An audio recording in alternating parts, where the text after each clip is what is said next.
Cambridge can't come today, but Nick Steen has taken his place. And we also have Dougie Blair, who's the CEO of Charge Electric, who'll be talking to us this morning as well. I'd like to just talk about the tax implications of electric cars, and then the next two speakers will go on to the other implications. I'll only be talking about electrically driven cars today and nothing else. I won't be talking about vans or bikes or anything like that. Historically, cars were always hammered by the Chancellor for taxable benefits, and this really is the first opportunity we've had to have the taxable benefits quite low. So as you'll see, the fact that just now we can get 0% tax on electric cars, this will be rising to about 1%, it'll be rising to 1% in the tax year 2021-22, and then going up another percentage point in the following tax year. Now that's quite good in comparison to what we've got just now, where cars can be as high as 37%, and where you've got hybrid cars, it can be 21%. Rosalind, can you confirm, am I sharing the screen just now?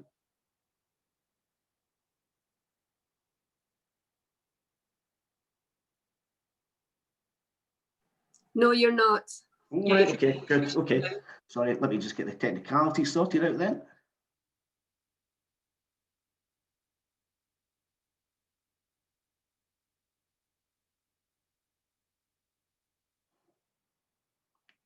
Am I sharing now? Yes. Good stuff, right. Okay, so anyway, the one thing I would say is what you really should do is seek advice, because it is a bit of a minefield. The two guys later on will cover the fact it's an absolute minefield.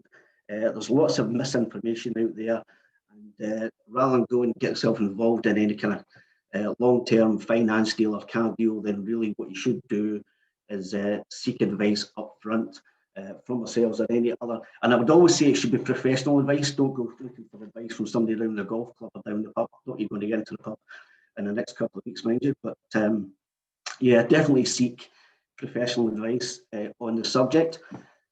As I said, previously what was always happening was the Chancellor would always use car and fuel benefit as an easy way to tax people. And it was always a hammer type thing. If you had a company car, then you were hammered for tax and national insurance, etc. on it. Electricity is not a fuel for tax purposes. So effectively, there is no fuel charge for a taxable benefit. Now that then brings you into the situation where you can install charging points or charging stations in your house and get provided with fuel. Where you're provided with electricity for an electrically powered car by your employer, then it's not a taxable benefit if it's charged at or near the workplace. Now that just follows the old rules of parking charges, where you didn't pay, it wasn't a taxable benefit to have parking where it was at or near the workplace. So it doesn't actually have to be specifically provided by the employer at the employer's workplace. It just has to be at or near the workplace. And again, on the subject of lots of misinformation, I've looked on the internet and I can't see anything anywhere that says that you don't have a taxable benefit for the installation of charging equipment at the employee's house. However, my colleague Stuart has managed to find something from the ATT where they took the matter to HMRC. HMRC then came back and confirmed to the ATT that there is no taxable benefit for charging equipment that is paid for by the employer and installed at the employee's own working house rather. Now that brings some difficulties. It's okay if you have your own house, but if you're in any kind of rented accommodation or shared accommodation, or you have any communal areas, etc., there can be problems with regards to the installation of charging equipment at an individual's home. But I'm sure that the guys later on, Nick and Dougie, will cover all of that with regards to the charging installations, etc. But there is no taxable benefit. But again, going back to what I said, take advice first. The one thing I would say about tax, and I'll cover this again later on, is the fact that the one constant we have about tax is that it constantly changes. So what you might find today, what you get the information today, may be changed tomorrow, and it could change down the line. So it's always important, even if you're on something like this and you try to take advice from listening to a presentation like this, is that you then seek advice at the time when you go to do something, because it could have changed. Now, the other problem with the fact that where you have potentially a charging station in your house and you're paying for your fuel yourself and then trying to get the money back from your employer or being reimbursed by your employer, the one thing to bear in mind is the fact that just now where you're reimbursed for your mileage, you can get 4p a mile for every business mile that you drive. So it's very, very important, therefore, to keep a mileage log of your mileage that you do. Because if your employer simply reimburses you for electricity, that is a taxable benefit. So you have to be careful. It's not just a case of you figure out how much electricity you've used, because that can be very difficult. It's easy to calculate electricity where you've got a charging point by the roadside or at a car park or something like that, where you can get a fixed fee for charging your car. But where you're charging your car at home and then trying to get reimbursed by your employer, there can be a problem with regards to how much you get. Now, the business mileage rates just now are 45p per mile for the first 10,000 miles in any one tax year, and then 25p per mile thereafter to infinity, where you own the car and you then charge your employer for reimbursement of that, the business mileage travelled. Where it's an employer-owned car, and then the employer pays for the fuel, the employer can pay you up to 4p per mile for every business mile you do, but not for personal mileage. I was going to touch on salary sacrifice, but I know that Nick's on this morning, and Nick heads up the salary sacrifice team at Pike and Banbridge, or Bainbridge, so I won't touch too much on salary sacrifice, other than to say it's more relevant for people who are higher rate taxpayers, people who are in the 100 to 125% pay bracket, where, for instance, they may have an effective tax rate of 61%. And so for those people, it really is something you can look at to look at salary sacrifice. But I won't touch on that just now, because I'm not, Nick, you'll be covering that in your talk later on, so I will move on from that. But just bear that in mind, that it's something you can look at, especially for tax purposes. So what about for the employer then? Well, I'm saying a company here, but bear in mind this can also be partnerships and sole traders with the employees. Well, call it a company. In this particular case, where the company pays for the purchase price of a car, then the company can get what's called first year allowances, effectively a 100% deduction upfront for the purchase price of the car, deducted from their chargeable profits in year one. And the same thing with the charging equipment. So where the employer pays for it, then the employer can get a deduction from the chargeable profits. In terms of VAT, there are no tax breaks for VAT. There are lots and lots of tax breaks in terms of corporation tax and taxable benefits, etc. There is absolutely nothing, and it's just the very same rules, whether it be a hybrid car, a diesel car, petrol car, or an electric car, just exactly the same. There's no road tax until 2025. It's 0% just now until 2025. But again, that can change. That's what's been announced just now, but these things can change. So in terms of the long term, I really don't know. I mean, it's crystal ball time as to what's going to happen. Obviously, the Chancellor needs to plug the gap, because we've got the situation where historically we've all been battered for tax on our company cars. And if now we've got down to 0%, depending on the kind of car that you have, then that gap has to be plugged. But at the same time, there has to be a balance between encouraging the green use of using cars and the tax receipts. So we've absolutely no idea what's going to happen in the future. And again, maybe the guys later on have touched on the situation with regards to what the longevity is of cars that are electrically driven, in terms of technology, in terms of what the residual values will be of those cars. It's not something that I know about, I have to say.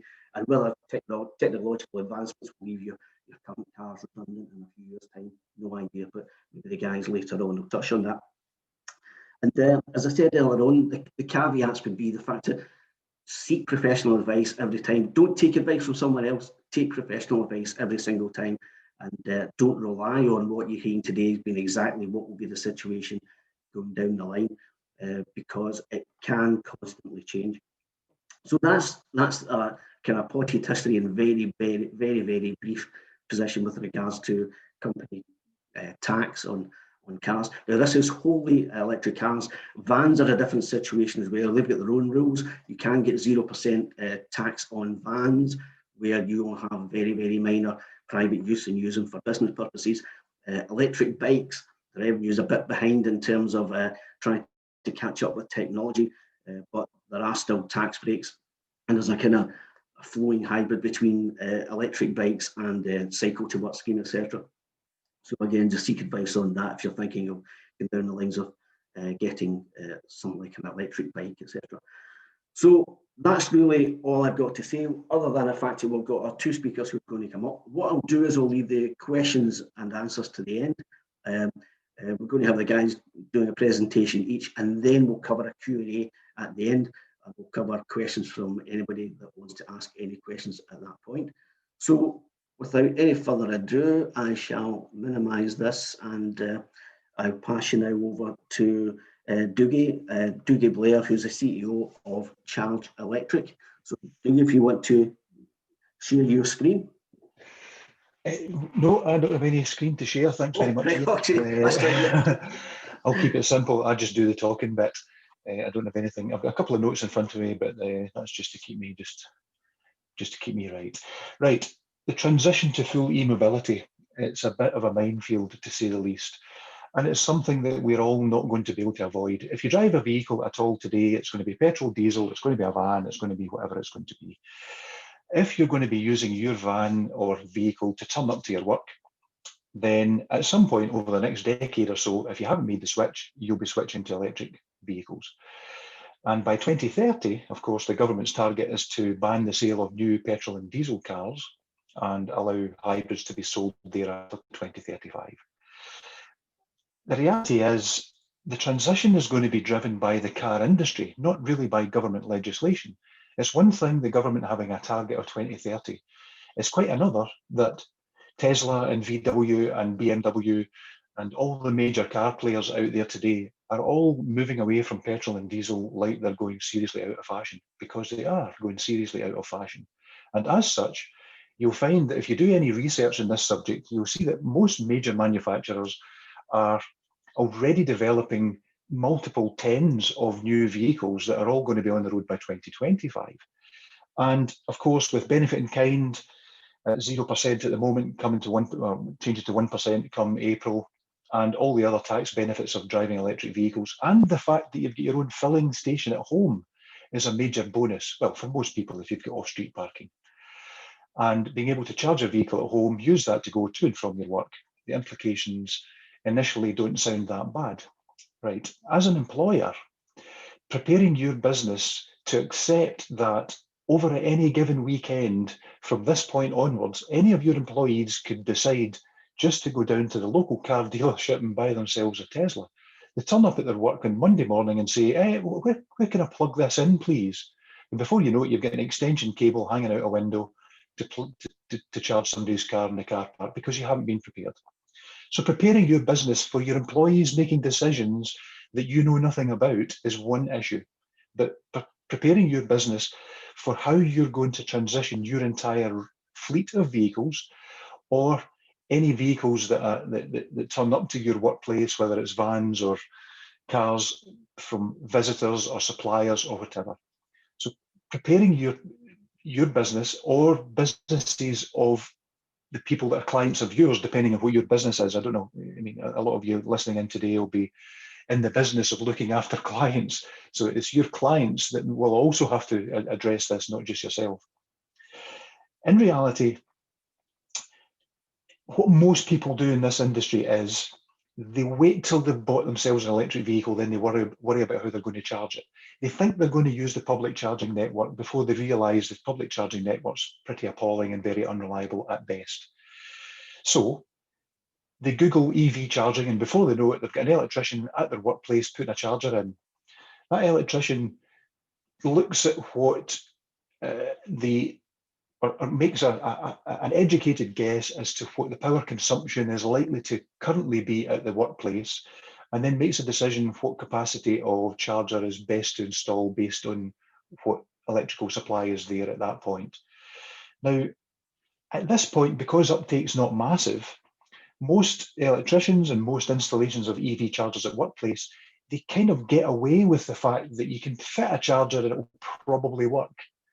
Now that's fine if you've only got one parking space and you've got plenty of spare capacity on your grid connection and the charger that you fit doesn't overload your supply.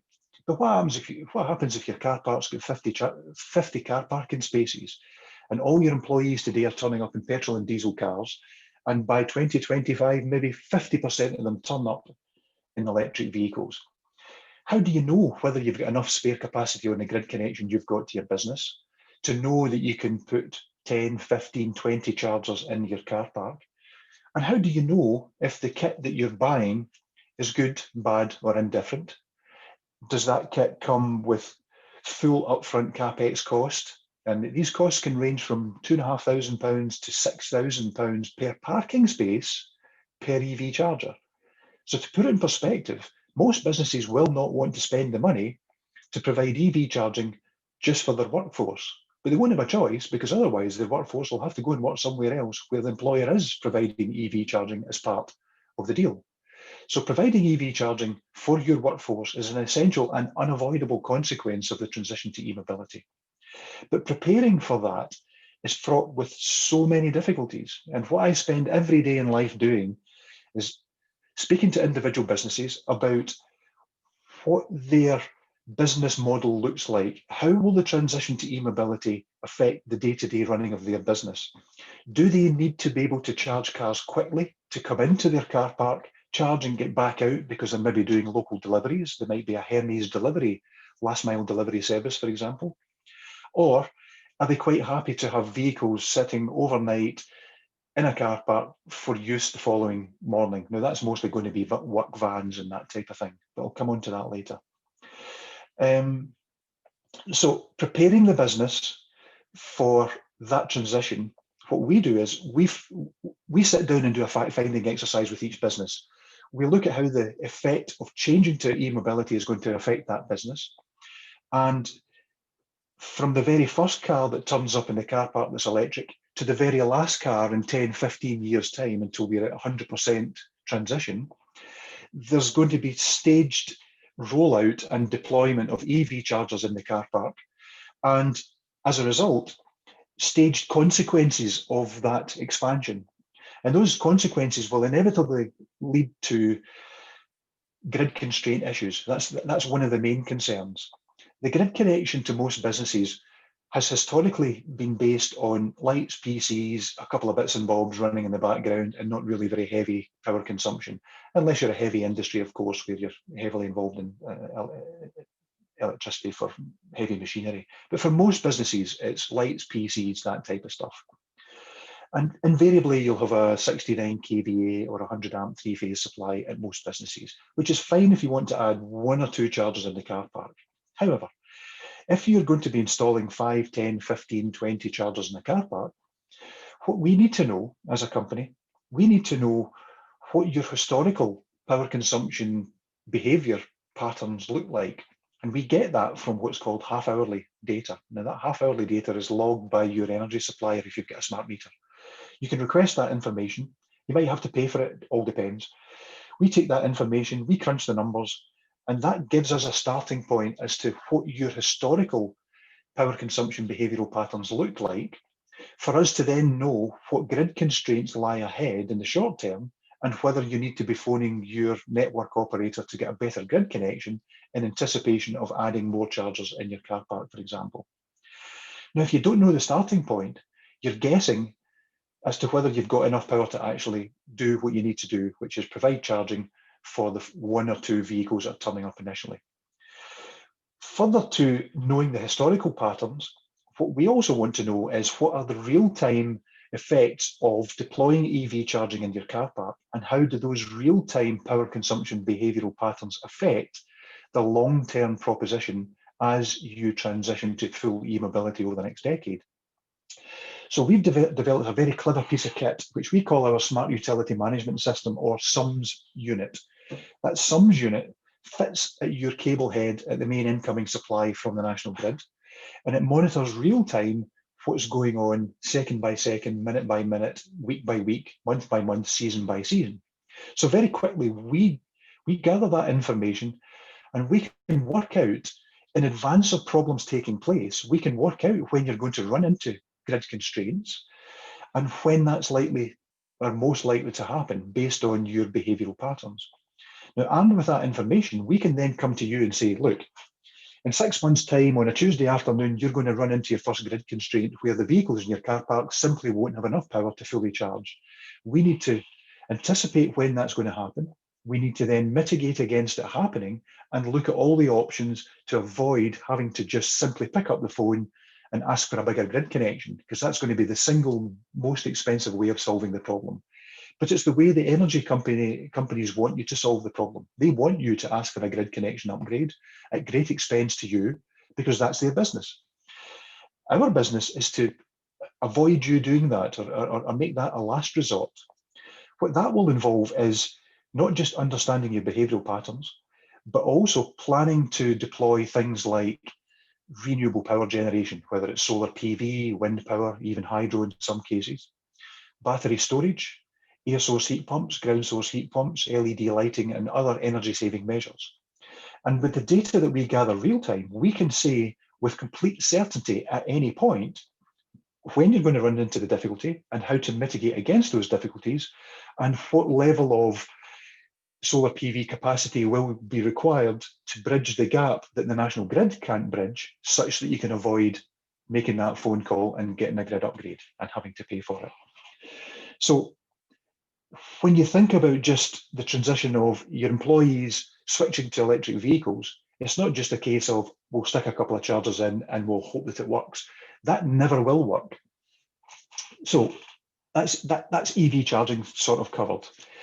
The next biggest problem you've got as an employer is when you decide to make the decision to switch to e-mobility, to buy electric vehicles, who are you going to ask for advice as to which vehicles and which model variants of those vehicles best suit your business? The only way to know that is to understand how your business functions today with petrol and diesel cars, and then how will that business proposition be affected by the transition to e-mobility. Now, most people don't do that. Most people will just wing it. They'll go to the local car dealership, they'll end up buying what they think they're buying, which is an electric vehicle with a range of 250 miles, and they'll bring it to their workplace, they'll plug it into their charger, and there'll be a look of confusion on their face when they look at the dashboard on the car and it says it's charging at half the rate that they thought it would charge at. Purely because they didn't actually realise that there's a few fundamental questions they have to ask of the dealership when they buy a particular vehicle, like what's the onboard charger capacity that's built into the vehicle. Most people don't know that the charger that you turn up to charge your electric vehicle, whether it's in the public network or not, is not the constraining factor in relation to how quickly your car will charge. It's the onboard charger capabilities that's the key factor when it comes to how quickly an electric vehicle charges.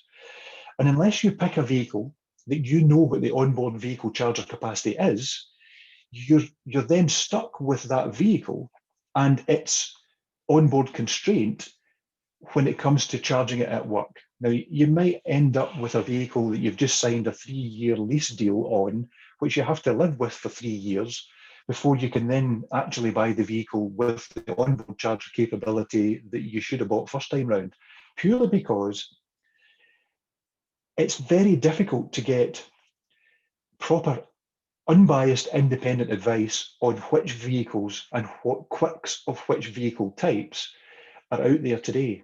If you go to any car dealership, for example, you walk into a BMW car dealership, they're highly unlikely to say to you, nope, based on the way you run your business, I think you should go down to the Volkswagen garage down the road and buy yourself a VW ID3 because it's better suited to the way you run your business. That conversation will never happen at any point in the future of car sales. Therefore, you walk into a BMW car dealership, you're going to end up with a BMW EV, and it's going to have the onboard charger that it's got by default, because you won't know to ask the question about what's the upgraded onboard charger option and how much is that option. Does it take it from 11 kilowatts 3-phase AC to 20 kilowatts, 22 kilowatt AC? all these questions, you need to know to ask the questions, because the car dealerships won't volunteer the information themselves, because that's maybe not the car that's sitting in front of them to sell to you. So understanding the issues around not just charging electric vehicles, but how to select the appropriate vehicles that best suit the way you run your business, and to minimise the effects that the transition to e-mobility are going to have on the way you run your business is absolutely essential. But so is the option to have the foreseeability to make the changes required in the way in which you power your business, to make sure that you don't fall into the trap of just phoning your DNO for a bigger transformer because you've run out of power to charge the cars in your car park. That shows a complete lack of planning, and it's kind of what everyone does at the moment. So my suggestion to you is seek professional advice, and we do this every day for lots of companies, so feel free, get in touch anytime. We'll look at what your historical behavioural patterns look like in power consumption. We'll create a short-term plan, because at the moment you're not going to go from having nothing but petrol and diesel cars to tomorrow having nothing but electric vehicles. There'll be a transition. You'll get 1, then 2, then 4, then 8, and eventually all the vehicles that turn up to your workplace will all be electric. So fortunately, this isn't a switch one off, switch the other on, 0 to 100% problem. This is a gradual problem over the next decade or so.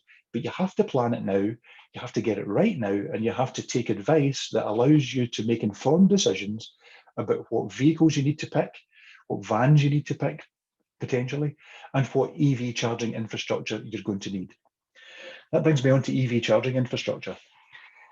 There's a really good problem on the horizon from Charge Electric's perspective, and that's HMRC. It was touched on by Ian earlier. HMRC at the moment don't treat charging electric vehicles as a benefit in kind. Now, that's not going to last for long.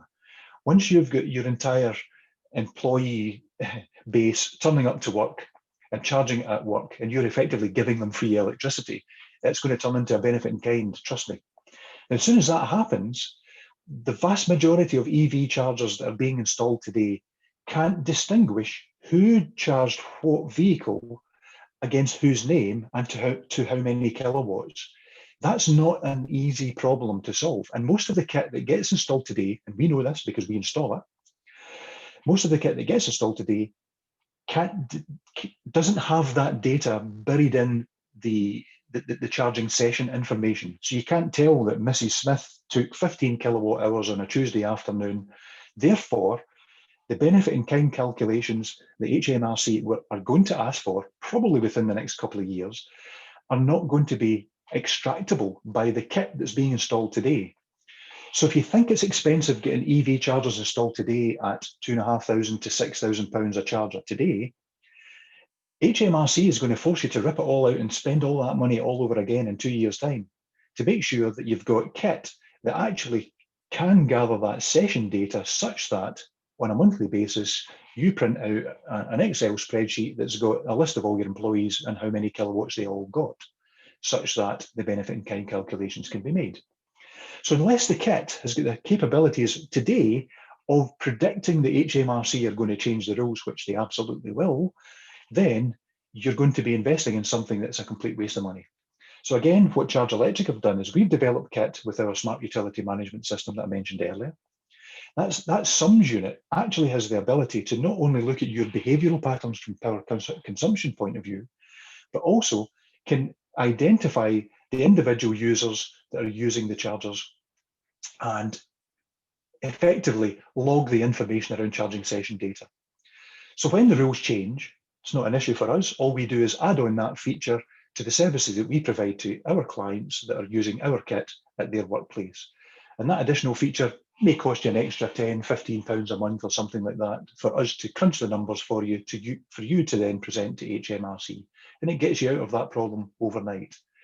So again, planning how you're going to make the transition and planning the type of kit that gets installed today such that you don't get tripped up by simple things like just a subtle change in the way HMRC treat EV charging is absolutely imperative.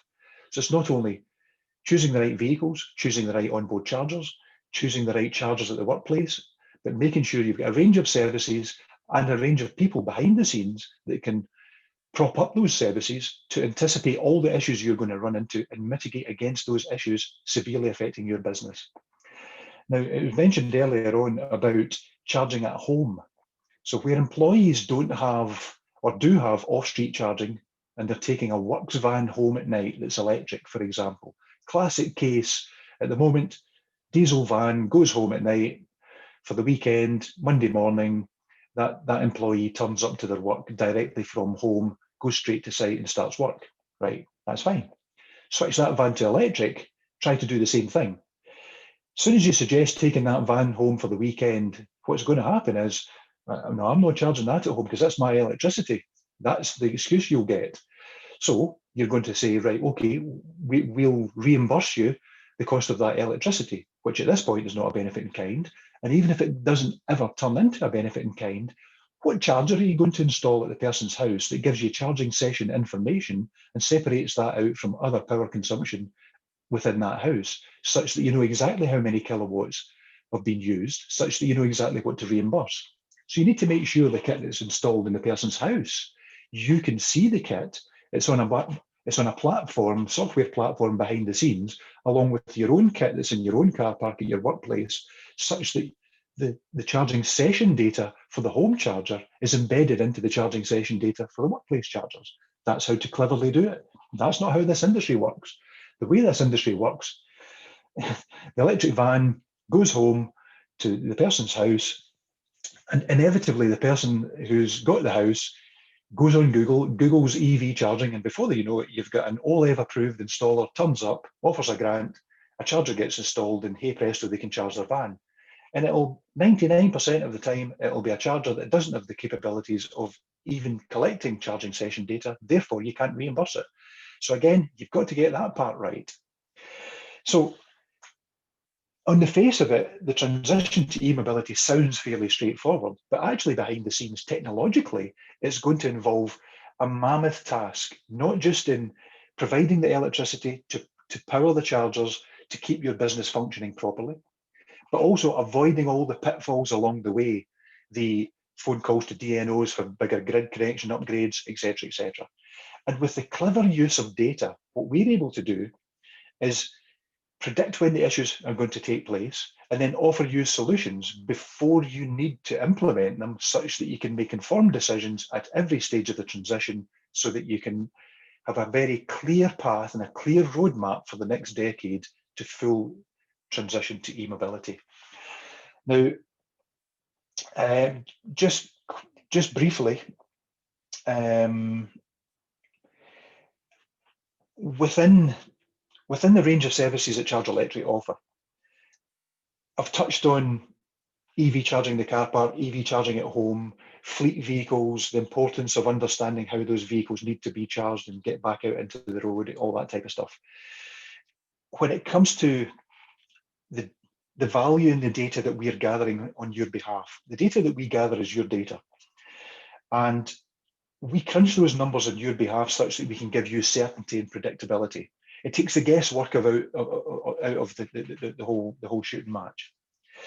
And our plan is to not only help you to make the initial decisions on vehicle types, charger types, and how to set them up, but also to offer a range of ongoing services. For example, if you want to switch energy providers today, there are countless online energy switching companies where you put in how many kilowatts you consume in the year and what your bill currently looks like and who your current provider is.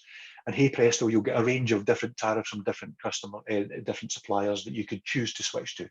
The reality is there is only one tariff that suits your behavioural patterns. We know that because we're gathering that information on your behalf, crunching the numbers, and we can say with absolute certainty that that's the tariff you should be on. There's no ambiguity, there's no guesswork. So from a cost savings perspective, you can't get it wrong if you're basing all your decisions on facts.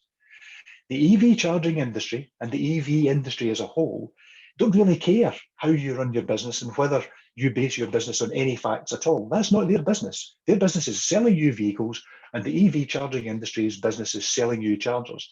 They don't care about the rest. We've realised that's a major opportunity for us. And our plan is to use the information we are gathering, offer certainty and a range of services to you, which will include certainty around energy switching, certainty around when you're going to run into grid constraints. And if you're going to mitigate against those grid constraints, how much solar PV or renewable technology realistically do you need? Do you need to have battery storage in your business to buffer the peak times of demand, etc.? And all the time you're doing that, you're also entering into grid balancing services. The national grid has a major headache ahead of them. They've got a legacy of wiring that's in all of our streets, powering all of our houses and all of our businesses, that they won't want to dig up and replace just because everyone decides to switch to e-mobility. So they're looking for clever solutions that hang off the end of their existing antiquated infrastructure that saves them from digging the whole place up again. So by offering services like what we do, where solar PV and battery storage get added on to your connection, you then become part of the overall grid solution to balancing the future grids as more and more companies and more private individuals switch to e-mobility. And sooner or later, the national grid will look like a widely dispersed, flexible power station, because it'll have loads of solar PV on it, loads of battery storage, loads of electric vehicles, loads of chargers, loads of air source heat pumps, ground source heat pumps, etc. And all those assets are all modulatable assets. In other words, they can increase and decrease power demand or consumption or production on the grid. So grid services becomes a huge part of our future business and hence your future business. Now, you don't need to know anything about this at this stage, but it will become part of everyone's business in the future because it will be an unavoidable consequence of the additional demands that you'll be placing on that infrastructure as you make that transition to full e-mobility. And therein lies my piece. Thanks very much for your time. And I'm going to hand over to Nick.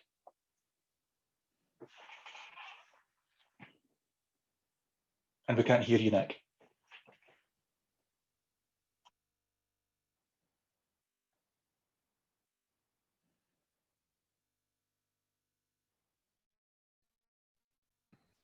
Hi, can everyone hear me now? Perfect. It wouldn't be a Zoom meeting if someone didn't do that. So there we go. And can everyone see my presentation or not as of yet? Let me just see if I can get this to share properly. Is it coming through? Yes. Slides? Okay, perfect. So yeah, I think that was Doug, that was a really good overview, and Ian, yours before as well. And I think it all ties in quite nicely. So here at Pike and Banbridge, really we're focusing on, quite honestly, just taking the hassle out of everything when it comes to either electric vehicles or hybrid vehicles. So our goal is to work with professionals and organizations, really just be part of their advisory team. So we do this actually very similarly as any other advisor would, right? We go in and we do a detailed fact find with our clients to make sure that we're suggesting the right options for them. The nice thing with us is, Dougie, to your point, in contrast to maybe a car dealership where they have a specific brand that they're aligned with, or perhaps a certain finance company that they're aligned with, we're completely impartial. So we don't have any allegiances to or ties to specific brands or finance companies. So we really have all of these companies available to us, and we will go and do the research on electric range, charge points, all the sort of chargers, I should say, that are loaded into vehicles, and just make sure that we're actually suggesting the right options for our clients. Because the last thing we want is a client being, for lack of a better term, stuck with a vehicle that just doesn't align with their purposes. We're also viewing, there's been a very large resurgence in company cars, which is actually a specialty of mine. So at Pike and Banbridge, I'm the head of schemes. So effectively what that means is I work with a lot of our business and professional clients for implementing company car schemes. Now, I know company car schemes have had a bit of a bad rap for the past several years. And I think, Ian, to your point, that was more so due to the large benefit in kind that could flow from having either petrol or diesel vehicles. Obviously, per Ian's earlier presentation, that has changed quite considerably with electric vehicles. So really what we view is that, being able to introduce company vehicles again via predominantly electric vehicles, but even hybrids to a certain extent, as long as we make sure those are really efficient ones and ones that have a low benefit in kind, it is effectively passing on a free employee benefit to your employees.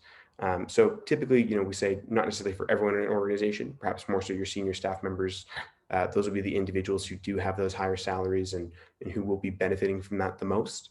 If you have some more junior staff members, it won't be as advantageous for them. Still a benefit, but not quite to the same extent.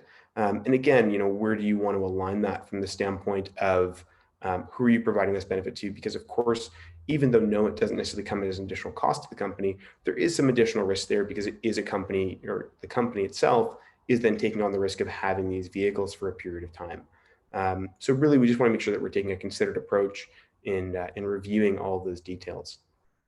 One of the things that we're always taking a look at is just the industry as a whole. So just from looking at the industry as a whole, Tesla is I think one that's hot in everyone's minds right now.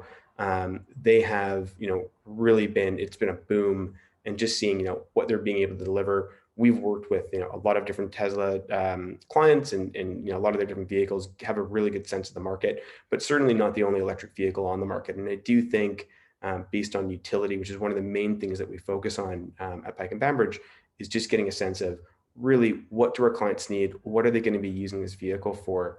And one of the main things that we review when we're doing our fact finds with our clients is what's the composition of your mileage. And I know that may sound a little bit odd, because typically if you're going into, say a car dealership, and this would have been true for the most part when you think about going in for either a petrol or a diesel vehicle, you'd just be asked, well, what's your annual mileage going to be? You'd probably say it's going to be 10,000 miles per annum, and that would kind of be it, right? That's how you would decide what you were going to do for either your finance, for your PCP, or if you were doing a contract hire or a lease.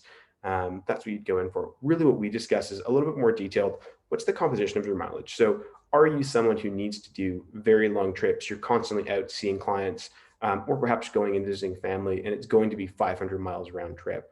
If that's the case, something that's pure electric may be quite difficult for you, unless we're finding something where, because of where you're going, there is a decent enough public charging network that's sufficient for your purposes, and you can have that charge fast enough, or it just works for your plans that you're able to take breaks for longer periods of time.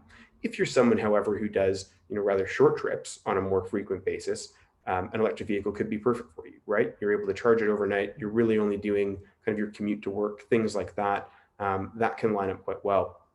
The other option for people who are doing more high mileage and perhaps don't have the same consistency, the fear of, oh, well, I might have to run out to a client meeting. That could be a several-hour drive away. I don't know if my electric vehicles will work as it stands right now. Now, I think that is going to be something that could change over the next several years. We're seeing that mileage and charging speeds are getting significantly faster and significantly longer for the purposes of pure electric vehicles. But there are still some hybrid options that do serve to be quite strong, where the electric range that they have for just your city commutes, going to the grocery store, things like that, or if you do just have a short commute to work, that lines up quite well, but still gives you the convenience of, if you do have a longer trip, going ahead and having that available to you, so that you don't have that range anxiety there. So all the kind of things that we'll go ahead and cover off when we're speaking to our clients, because again, most important thing to us is making sure that they have the right fit for their vehicle. Going through it, we do a quick little cost comparison of what is your annual mileage. Now, this is not really a detailed approach, but more so just us trying to illustrate what the savings are for electric. Now, mind you, this doesn't account for any type of company reimbursements or things like that. This is assuming this is your personal mileage. You're paying for fuel on your own as it stands right now, and then if we were to take a look at it for a personal vehicle, what the approximate cost would be for electric. And again, just very high level. But as a quick rule of thumb, if you take what your annual mileage is and divide it by 7.5, you get your approximate annual fuel cost. So if you were someone who was using about 10,000 miles per annum, the cost would be just over 1,300 pounds in fuel costs. Obviously, that depends on the type of vehicle that you're using. If we were talking about, a smaller hatchback vehicle, perhaps it might be a little bit lower. If we're talking about, quite a large SUV, going to be a little bit higher there. But just as a rule of thumb, in taking a look, if you were to switch to electric, we estimate that on average, it can reduce your cost by up to 75%. Now, this is under the assumption of a full electric, but again, just your charging costs there being significantly less. So there are quite significant savings there to be had. In looking into the market, one of the main things that we always take a look at is, what is going to be coming. It's obviously an industry that is, ripe for adaptation and innovation, and we know that a lot of changes can be coming. We've had a lot of the manufacturers that we work with the core brands that we work with have come to us and have said, this isn't quite ready yet, but this is what's going to be coming down the market. We have a plan to do, all these vehicles in either hybrids or electrics. Some of those are being vehicles that have been converted. So vehicles that you kind of, may already be aware of. Others are, brand new models to a brand, so built from the ground up. Other are brands that you've probably never even heard of. So perfect example of that are just the new entrants that are coming into the market. So the popularity of electric vehicles, it's really introduced a lot of new competitors, many of whom are surprisingly backed by larger firms that are themselves new entrants to the automotive sector. So perfect examples of this are Rivian, Sony, Apple, and Polestar. So just as an example, Rivian is a company, electric vehicle company that's been backed by Amazon. Amazon has since gone and ordered over 100,000 Rivian trucks that they'll be using for their delivery. So that's one where they'll have to certainly figure out how they're going to charge all those vehicles. But we're just seeing that these are the trends of the market. And I think, I'll show you a photo of what these vehicles look like. Certainly not what everyone would think of when they think of an electric vehicle. I think everyone, for the most part of their mind, still has this thought of, maybe an electric vehicle being quite small and quite compact and, maybe good for getting around the city, but maybe not perfect for, going on longer drives, or if you did need to have a bit more boot space and storage capability, making sure something was a good fit. Another example would just be, that we're seeing new entrants. Sony, for example, they've released at last year's CES, they released a concept, which was their Vision S concept. So just to give a sense of it, quite sleek, loaded with new technology when you see the interior photos. And it's really just these brands coming in to say, we think that, because all these vehicles are becoming more about technology than anything else, there is the capability for these brands to come in and really compete. Obviously, there is the question from consumers of, do you go for the brands that you've known and trusted for a number of years, or are you willing to go to some of these new brands? Or perhaps, it's a brand that you've known and trusted for years, but not in the automotive space. So it does beg a bit of an interesting question. There's also more established brands, as you may be aware of, a lot of whom are retooling their existing vehicles to either be plug-in hybrids or to be fully electric vehicles. Perfect example of that would be the Mini. So a fan favorite within the UK for sure. Mini now has their all-electric Mini Electric, and one where it has been really quite popular. Electric range on this one, for example, is one where we probably wouldn't recommend it for people that are looking to do quite long trips. Electric range quote on this is somewhere just under about 150 miles or so. So really great vehicle for, if you're in a city, commuting, short trips, things like that. But, we would have conversations with clients about really what fits the best utility for them. The other options would be, you think about a big Land Rover Defender, probably not something you think of as being quite environmentally friendly, or not one you would think of as being a hybrid. So this one just, is a good show of Land Rover have come out, the majority of their model line now, with the exception of kind of their full-size Discovery, does have plug-in hybrid capability, and they're moving towards doing pure electric. On kind of, another side outside of going from SUVs, in the sports car world, we have the Porsche Taycan. So one that's certainly been a fan favorite amongst some of our clients, in part due to the tax benefits, in part just because of the performance of the vehicle. The way that the tax benefits have worked for some of our clients is such that they're able to either reduce their cost greatly by switching to electric, or alternatively keep their cost the same, but increase the base price of the vehicle that they're purchasing just due to the tax treatment there. Really, this can only be described as an automotive paradigm shift. The vehicles are coming way more about technology than anything else. I've heard a lot of clients say that comparing electric vehicles, they certainly notice a difference between them, but what they're feeling now is it's more about the design of the vehicle, it's more about the interior quality, and again, the range being a huge component. Is it going to do what they need it to do? Outside of that, just technology that's being included, that's really a main thing that's being focused on for our clients now.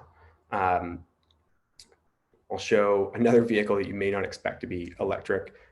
This is the North American in me coming out, so I apologize. I know, obviously, Hummer not quite as big in the UK, but I was quite shocked to see GM come out and advertise what is known and I think has been branded for many years as an absolute fuel guzzler. probably one of the least efficient cars you could have possibly had previously. And they've completely changed everything on it, changed this one on its head, flipped it on its head. And now this one has been released as a fully electric vehicle. And I'd just like to show what was last quarter's most popular electric vehicle that was ordered in the UK. Probably a bit of a surprise, but it was the Volkswagen ID3. So a really popular vehicle. We've actually seen a lot of clients move towards this big improvement from, say, the likes of the e-Golf, which was Volkswagen's first generation electric vehicle. Certainly more range, more capability, a bit more boot space as well. And I think that's what we're looking at to see, within all these brands coming down the line, is they're really figuring out what are the best ways to meet, their clients' utilities, because they understand not everyone can have just, a small 2-seater electric vehicle. And, yeah, sure, those smaller ones might have range because they're quite small, but people really need the utility that they're used to in their existing vehicles. So something that we're monitoring quite closely on our side. Outside of that, I should, before I close, I should just mention that, we are having conversations with a lot of our clients in just, how does this benefit their environmental goals? How does this benefit their goals of being, potentially, a net zero company? What will this do? And if you think about it in the sense of not just, your employees and what they do from a work mileage perspective, which certainly is something, well, perhaps not in the past couple of months, but go forward, hopefully, as we get back to normal, will be material, right? And so you think about, by switching to electric, the amount of CO2s and emissions that you can save. But you think about, by providing electric vehicles to your employees, it is more tax advantageous for them. We're finding a lot of employees getting into, better and safer vehicles than that, where they would personally go and purchase on their own. And as well, think about all of their personal mileage now becomes more environmentally friendly as well. So it really is a win on all sides. And we'll move to the Q&A. Let me just stop my share. There we go. Thanks very much for that, Nick. That was really interesting. And I love the picture of the hammer, I have to say. I'm not sure how many of those we'll get in the back, the car park at the back of our office if we all go out and buy hammers. I would like to try and park that car. Yeah, I think they're gonna have to load it up with a lot of sensors. I think that's probably the only way that one's gonna work. Yeah, lovely pictures though. Okay, open to any questions. If anybody's got any questions, you just put your hand up or just give me a shout and we'll ask any questions. Anybody got any questions? And we'll ask questions of Nick and Dougie. Dougie, I've got one quick question, and this is a simplistic question. See, like, so in comparison, this is trying to get in my head around how much electricity it takes to charge an average car, if there is such a thing, compared to boiling a kettle or having something else on. How much electricity does it take to fully charge a car? Yeah, well, you mentioned a good thing to compare to. Kettles. Kettles are a good example. They consume about 2.4 kilowatts, give or take. They run off a 13 amp plug. I should point out at this point, just when you're mentioning about charging, in the UK, there's a weird quirk. Every time you buy an electric vehicle in the UK, it comes with a charger. It's a slow charger. It's got a 13 amp plug in one end, and it's got a plug that fits your car on the other end. As soon as you get your car, take that out and don't ever use it. They are inherently dangerous, and I'm not over exaggerating here. They circumvent the UK's wiring regulations and should be taken out of every vehicle in the UK. It's from an earthing perspective. It's to stop you getting a shock off the bodywork of your car if something goes wrong. Well, those devices circumvent their wiring regulations in the UK and shouldn't be allowed. Strangely enough, they're still being allowed, and I don't know why. However, a proper dedicated charger, properly installed at a home or a workplace, typically you're charging at 7 kilowatts, which is 32 amps. Now, that means nothing to most people. In terms of kettles, it's like having your kettle and your toaster on solidly for every hour of charging your vehicle. Now, the simple rule of thumb for charging an electric vehicle is you take the battery capacity of the electric vehicle and divide it by 7, and that tells you how long it will take to charge. So if you've got a 49 or 50 kilowatt hour battery, I'm going 49 because there's an easy calculation, 50 kilowatt hour battery, divide by 7, it's going to take you 7 hours using a 7 kilowatt charger to fully charge a 50 kilowatt hour battery in the vehicle. So you need to know the capacity of the vehicle. But typically, a home charger is the equivalent of your kettle and your toaster running for probably anything from 3 to 8 hours, depending on how dead your battery is and what battery capacity is in the vehicle. Now, you wouldn't dream of going to bed and leaving your kettle and your toaster sellotaped on at the switch and running it overnight when you're sleeping, because you would fear severe problems electrically. But when you think about it, that's what an electric vehicle does. And of course, that's just the first electric vehicle.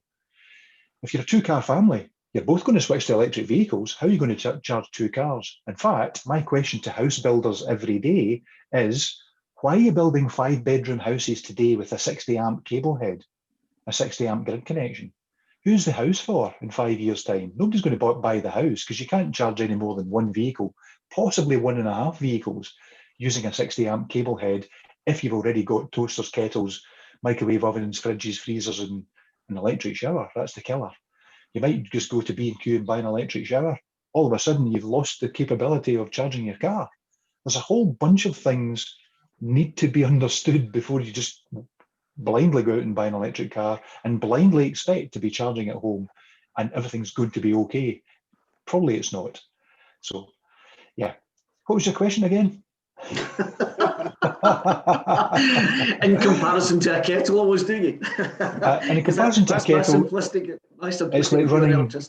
it's like running kettle and toaster for 3 or 4 hours solid, almost every day, depending on your commute to work or whatever. So yeah, just wasn't sure. Colossal amount of power. Colossal amount of power. And I take it then these ones where you get fast charges, does that absorb even consume There's a ton of misinformation out there today. There's slow, there's fast, there's rapid, and ultra rapid. The problem is they all get interchanged and nobody really has a clue what they mean.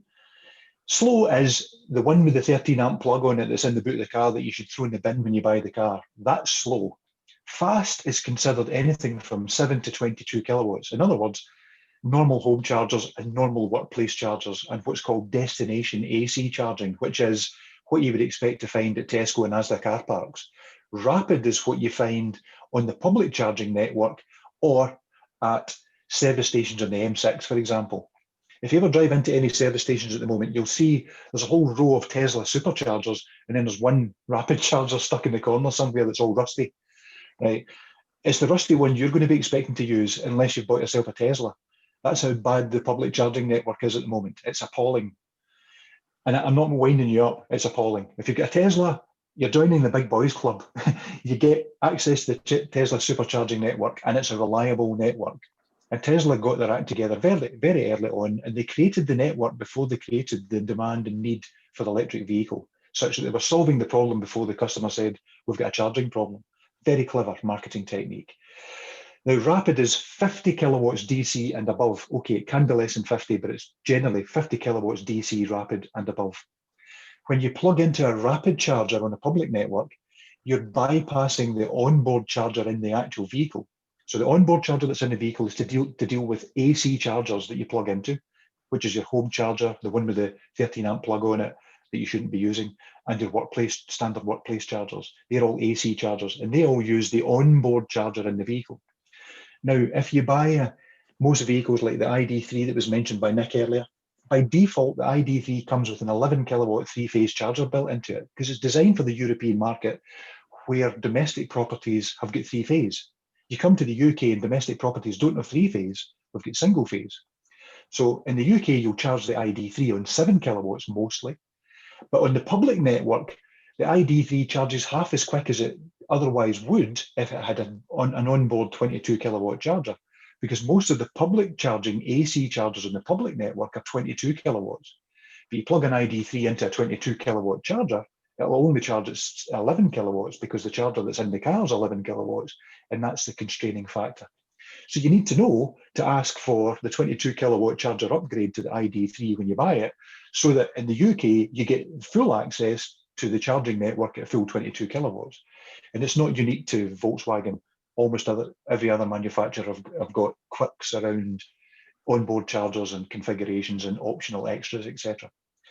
When it comes to rapid charging, you're bypassing the onboard charger, and the box of tricks that you're plugged into on the street takes the place of the onboard charger and goes straight onto the battery management system that's talking straight to the DC batteries in the vehicle and charges much quicker as a result of bypassing that restriction, the onboard charger restriction. And again, a 50 kilowatt rapid charger will charge, if you take the same scenario as earlier, a 50 kilowatt battery capacity in a car won't charge in an hour on a 50 kilowatt charger, although it sounds as if it would. You can't just throw power at a battery and expect it to take all of its charge from start to finish at a full 50 kilowatts. What happens is the first 5 to 10% is fairly slow.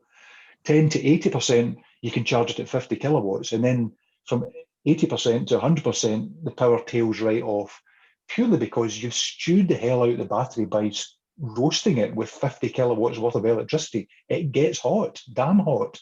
So you can't just rapid charge from 0 to 100%. You can only rapid charge 10 to 80%. So what most people try to do is operate their lives such that if they're using the public charging network, they go in for a quick splash and dash where they go in, 20-minute charge, get from 40 to 80% or whatever it's going to be, and then be on their way. If you're on a longer journey like M6 north to south, there's two arguments. Either take your time and have to charge far less often, or absolutely leather it. Okay, you're going to get done for speeding. Absolutely leather it and get to your rapid charger quickly and spend as much time having teas and coffees and chilling out as possible on the journey. Two completely different ways of completing the same journey. And what most people don't realize, and you'll hear all the time in mainstream media, that electric vehicles don't go as far as the manufacturers claim. When have you ever bought a petrol car that ever gets the miles per gallon that the manufacturer claims? And suddenly electric vehicles have this problem of not going as far as the manufacturer claims. Total nonsense. If you drive an electric vehicle at half speed, it'll go twice as far. Basic physics. But they don't tell you that. Now, I've yet to meet someone who takes back a Tesla Model. In fact, the record at the moment is a Tesla Model 3 has done over 1,000 kilometers in one charge. But on paper, it should only do 500. In fact, it wasn't. It was a Kia e-Niro, which got a 64 kilowatt hour battery built into it. Did over 1,000 kilometers in one charge just by driving at 30 miles an hour, not 60 miles an hour. And you're not going to take the car back to the garage and say, I've got a complaint, the car went much further than you said it would. That conversation never happens. Generally because most people tend to have a bit of a lead foot and they enjoy the fact that electric vehicles are really good at accelerating and they love the exhilaration and the way in which electric vehicles drive. And that's the reason they don't get the range that's on paper. It's because they're pulling away from traffic lights, doing 0 to 30 in 2 seconds. That's why. And it's true. It's because it's great fun. So, but in a long journey, all those variables iron themselves out because you're on cruise control, 70 mile an hour on the motorway, and the car will very predictably get the range that you expect it to get. And once you've done one long journey, you'll know exactly how your EV behaves. The vast majority of people, if it's a 2-car family today, one of those cars should be electric today, without excuse, no exceptions. One car should be electric today because that's the one that's doing all the short journeys to and from the school, to and from the shops, never gets out of the city or the town and doesn't do the long journeys. So there's no excuse. People that have got 2 petrol cars today must just enjoy spending more money than they need to. There's a nice YouTube video. I don't have a link to it in front of me, but there's a nice YouTube video that explains the financial differences between owning a Nissan Leaf and paying PCP on a Nissan Leaf over 3 years versus a car that you were given for nothing. That was a traditional diesel car that gets 50 miles to the gallon diesel. And it was cheaper to own and run the Nissan Leaf than it was the car that you'd been given for nothing that was a diesel. So there are no excuses left for not having your second vehicle, at least at this stage, being electric. So yes, I've just had a wee pop-up. What's the estimated time of arrival for, sorry, that just disappeared. Where'd that question go? What's the estimated time of arrival for a medium van, think Sprinter, with a 1-ton payload that can do 300 plus miles? Realistically, the biggest constraint in electric vehicles today, and I'm sure Nick and everyone will agree, is battery technology. Battery technology today is restricted by its energy density. In other words, how big and heavy the battery is for a given energy store. And it takes a known amount of power to transport people down the road. I'll give you a classic, easy to remember sum. Based on your battery capacity of your car, the range of the vehicle will be roughly 4 times its battery capacity in the summer and 3 times its battery capacity in the winter. And that rule of thumb works with most electric vehicles, apart from vans, because vans have got the aerodynamics of a brick. So you're trying to shove a brick down the road electrically. That's a tall order for electric vehicles. At the moment, typical electric vans, quite easy to get one that will do 100 to 200 miles. There's quite a few. The Nissan ENV 200, for example, the new Vivaro the new Vivaro van that's got a 75 kilowatt hour battery, etc., etc. The reality is, as battery technology gets better, energy densities improve, battery chemistry improves to move away from liquid electrolytes that are flammable. So you're no longer going to see electric, cars going on fire and busting into flames 2 days after you put the fire out, which has been on YouTube and been a bit of scare stories. Solid electrolyte batteries, solid state batteries, etc. They're all in development, with energy densities at the moment expected to be between 5 to 10%, 5 to 10 times that of what we've got today. So for example, if you take a Tesla P100D, it's got a 100 kilowatt hour battery, and that battery weighs about half a ton. Well, that same battery capacity will either be in a fifth of the weight or 5 times the capacity. Now, the balance to be struck here is you don't want a van that's got a 1,000-mile range, because you're going to be there forever trying to recharge it. You need a van that's got a sensible enough range to do what you need it to do, and a sensible enough recharge time when it comes to recharging it. And there's a fine balance between the two, because you've got to remember the biggest constraint when it comes to charging will be that you won't be charging it on rapid chargers all the time, especially if you're charging it at home or at your workplace. It'll always be AC charging, which is then got the limiting factor of the onboard charger in the vehicle or the van. And at best, that's 22 kilowatts. So if you've got a 220 kilowatt battery in a van, which is what you would need for the van to be able to do 400 to 500 miles with a 1-ton payload, for example, you're restricted to be charging that on 22 kilowatts if it's got an onboard 22 kilowatt charger. And it'll take 10 hours to fully charge that vehicle. So again, that might not work for your business. So you might have to look at rapid charging if you're looking at vans that go 3 to 4 to 500 miles. So there's a balance to be struck. And again, the whole thing's a minefield out there. I struggle to understand the pace of change in battery technology and vehicles and range, charging options, etc. It all hangs together very uniquely for each customer. And that's why we have to engage with customers to work out what you're trying to achieve and what's available today that would allow you to achieve that. And it's difficult to actually understand all the variables at play. The new Porsche Taycan, for example, Porsche Taycan on paper can charge at 350 kilowatts. Yeah, but there's one charger in the UK that's 350 kilowatt output. So when you buy a Porsche Taycan, don't expect to be charging it in 10 minutes or 15 minutes. Expect to be charging it with the same constraints as a Kia e-Niro driver that can charge at 120 kilowatts on a DC Rapid, for example. So there's a ton of misinformation out there, and I would say don't believe a word of it. If you ever get told information, come to me and I'll tell you the truth. Yes. And it will never be what you've been told, unless it's Nick that told you. Yeah. Well, I have to say that it's the very same thing in my profession, which is tax, where don't listen to what somebody tells you down the golf club or down the pub. Absolutely. Take professional advice. I think the biggest problem lying ahead is mainstream media don't vet the stories they publish. LinkedIn every day is full of stories that are just complete bollocks, if the truth be told. Yeah. And no one vets them. So you've got to go in and correct all the mistakes. And there's a limit to how much time you can spend in your life correcting everyone else's misinformation. But mainstream media, yesterday, for example, was new battery technology will recharge in 5 minutes, meaning you can go into your local electric service station and fill up your car in 5 minutes. Totally untrue, totally not going to happen ever in the history of mankind or the future of mankind. Not going to happen. When you think of the physics of what's involved in putting that amount of power into a car in 5 minutes, you would need a 1 megawatt charger. You're going to need a rugby team to lift the cable to just plug it into the vehicle. So, I mean, it's just insane. But mainstream media think, yeah, don't worry about it. It'll be 5 minute recharge time. No, it won't. Okay, Laura, you got a question or something to say? Yeah? You want to unmute yourself? Yep.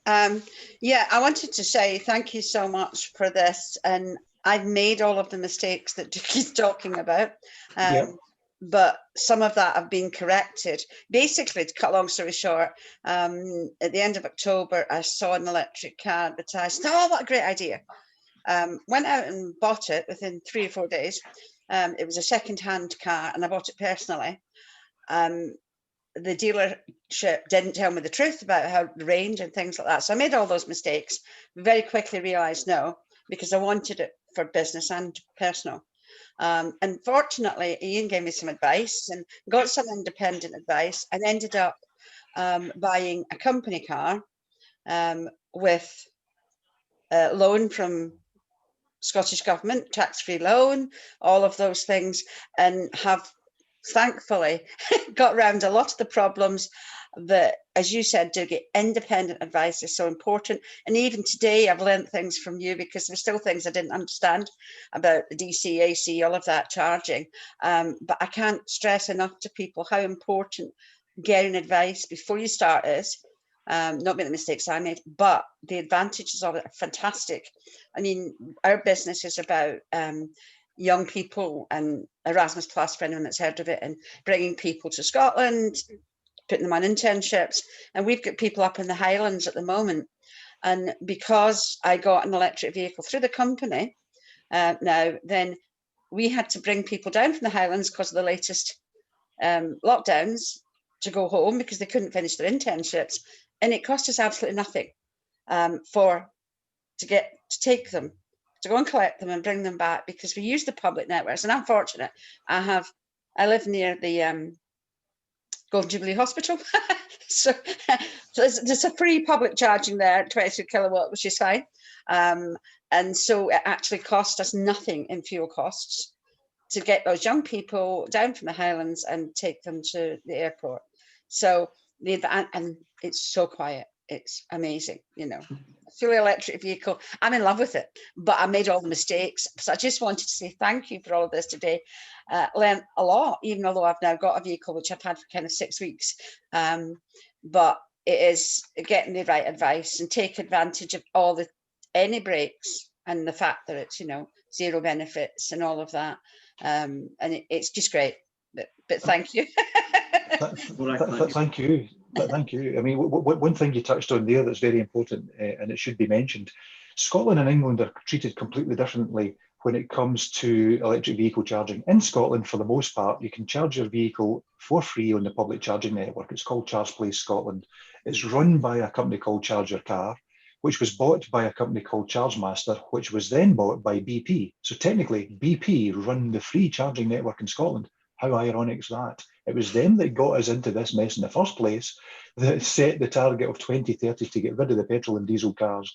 And they are now running the public charging network in Scotland. Who thought that insanity up?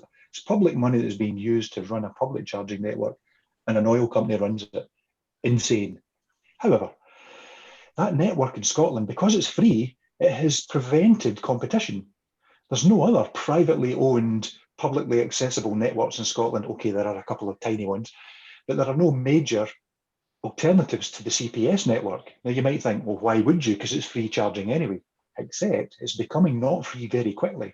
Each of the local authorities that operate chargers on the CPS network now have the ability to set tariffs, and most of them are now setting tariffs. And typically that turns into 25p a kilowatt. So suddenly it's not that good a deal. So if you can find free chargers on the CPS network, great, use them while you can. Once they're all pay as you go, this whole market in Scotland will explode, because all the private companies that operate down south and operate publicly accessible charging networks down south will all suddenly have Scotland to play with, because there's no free network that they don't need to be competing against. And they can come in at 24p a kilowatt, it's a penny cheaper than the CPS network, and hey presto, they've got a big chunk of the market. But you also touched on something else there when you're mentioning about your vehicle and changing vehicles and making mistakes. And Highlands. The Highlands and Islands have got a very unique problem in Scotland, and that lies with the fact that it's a tourist hotspot during the summer, where everyone will want to descend on the Western Isles and the west coast of Scotland and Skye, for example, in the summer during nice weather, the one day of nice weather we get each year. But in future, all those vehicles are going to be electric. The CPS network's got half a dozen chargers at best in those locations. You're going to need tens of thousands of chargers in those locations. Otherwise, there's no tourism industry. So at the moment, the charging network is woefully inadequate for the vehicles that currently exist, but is not even remotely on the radar when it comes to the future tourism industry in Scotland. So the tourism industry in Scotland is going to be relying on the private network to come up with private charging networks on the Highlands and Islands areas, or in the Highlands and Island areas, to allow future tourism to actually take place. And it will involve tens of thousands of chargers. And people just laugh when I say that. The reality is, it will. You take every ferry terminal in Scotland, the queues of people getting onto ferries, you're going to want to charge on the ferry. You're going to want to charge both sides when you're queuing to and from the ferry. And when you're on the islands, you won't have range anxiety because you can't go anywhere, but you do still need to charge your vehicle. Yeah. So, ton of things to be solved, and none of these are being solved at the moment. And there's no way Nicola Sturgeon's ever going to put enough money in the pot to make the CPS network fit for purpose. That's never going to happen. So this is going to rely on private companies like us. And believe it or not, we're the only EV charging manufacturer based in Scotland at the moment. It's obscene. You would expect it to be one of the big oil companies. We are the only EV charging manufacturer based in Scotland. Ridiculous. So the industry is completely not prepared, while the car industry is out there reinventing cars like you wouldn't believe, and there's so much really nice stuff coming on the horizon, which is going to really transform the way we all conduct our business and live our lives. It's going to be great fun. Great fun. Next question from Dario. Yeah. This is for me, I think, this one, and maybe you could chuck in as well. Nick says, if we all go out and buy expensive electric vehicles and the tax regime changes, will it be simple to buy our company cars personally without penalty? Not even so much anything that changes. The tax legislation is the fact that if you buy your car from your company, if you get a company owned car and the company sells you that car, if it sells you for less than market value, that would be a taxable benefit. If it sells you at market value, it's not a taxable benefit. And that would just be the same regime going forward, I would presume. What touched on earlier on, and maybe like so, Nick and Dougie might be able to cover more than me, is the fact that what we don't know is, are cars keeping their value just now, and what that will be long term, Nick, in terms of values? It's a really great question. It's one where the advice that we give our clients is for electric vehicles is effectively, for the majority of people, it depends. If you're looking at this personally, a bit of a different story. If we're looking at it to put it through a company, especially a limited company, and we're looking to take advantage of, the low or nil benefit in kind, we're looking at the VAT savings as well. Really, leasing makes the most sense. A couple of reasons behind that. One, keeping upfront capital costs low. Leasing gives you the opportunity to get the VAT reclaim, whereas if you look at some other finance products, it wouldn't. The main thing, though, is just residual risk, right? So you not taking on that residual risk. And Ian, that's exactly, I think, to your point, the residual risk of these vehicles. I mean, it sounds maybe a bad analogy to make, but I mean, there is a certain element of, electric vehicles are like really, really expensive smartphones. If you think of it in the sense of, we know that the technology is going to really improve in the next 2-3 years for range, for everything else. So really, we're looking at it from a standpoint of risk mitigation, and just from a capital perspective as well, not going in, the basic list price for a lot of these electric vehicles, if you're comparing them to kind of their petrol or diesel counterparts. So for example, let's look at a Mercedes GLC petrol or diesel, probably somewhere around the £45,000 mark. If you're looking at an EQC, basic list price of that is about £60,000. Now, mind you, if you have the ability to do so, the EQC, by putting it through a limited company, will cost you far less on a net basis than what a personal vehicle would for kind of the equivalent value, right? But if we're looking at that, we do think come 3 years down the line, we know that there's going to be more models that are available. So kind of just having your choice available, not having to worry about battery degradation as well. So there's a large element of, I think, Dougie, to your point, if you go and you're constantly rapid charging, which is something we see with a lot of our Tesla clients, because there is just the infrastructure there to do that. They're going and they're rapid charging their vehicles, but there is a certain element of they go and they say, well, I don't really care because I'm leasing it. It's not my asset. So I want to take the full benefit of it. And I do think, you are going to get a bit of a residual hit on these because the usage just fluctuates so much, right? I mean, it's difficult to tell a battery, and like you might have a bit more, input on this, but difficult to tell kind of, where a battery's at, what the usage has been. It's funny, a lot of people talk about when they're buying a used vehicle, well, was it kind of, was it motorway miles, or was it, more city miles? Things like that playing into the end value. But charging is going to be a really material point for residual values for all these electrics. But Dario, I mean, in short, to answer your question, if you were looking at it, what we typically suggest is to do something like a lease. So in that scenario, there wouldn't actually be an opportunity to purchase these vehicles at the end. But what it does as well is, if we're looking at something along the lines of a 2 or 3 year lease term, there is some confidence because we know, and I'll maybe take your input on this as well, but because we know where the government has come out from a tax perspective for those next several years, year 3 is a bit of a question mark, but we really don't expect it to jump exponentially. We don't see it going from, in year 3, it'll be, 3%. Don't expect that to, subsequently then jump to, 10, 12% going from there. So it's just a bit of a risk mitigation of, let's take the benefit of it now, understanding that, when we go a couple of years down the line, there's going to be more options available, new technology. And again, we then reassess and say, is it still advantageous to do this through a limited company, or do we look at other alternatives? Yeah, excellent. Thanks very much. If anybody get any more questions, if not, we'll wind up there. Has anyone got any questions? Can I just add something to that? I think it's really important, Nick, that, and I know it's not available in England, but in Scotland, we do have the 100% interest-free loan from the Scottish government, which is a significant piece in the mix, because lots of people advise me to go with leasing and things like that. But to me, it was a bit of a no-brainer, in that we've got all the benefits now of putting it through the company, and we've got 100% interest-free loan. So there's no real risk to the company. And there's the benefits of saving all the money and the admin, because the bit that I hated about before was doing my mileage. And I don't need to do that anymore. Just business, personal, that's it. Because there's no claims to be done. So that to me was a huge factor. And I don't think we should forget things like that. I'm a limited company director, so it's maybe different from an employee, but it really, that was almost sold me more than anything, less admin. Another thing to bear in mind is the fact that we said you get first year allowances just now. So the government is allowing those tax breaks now.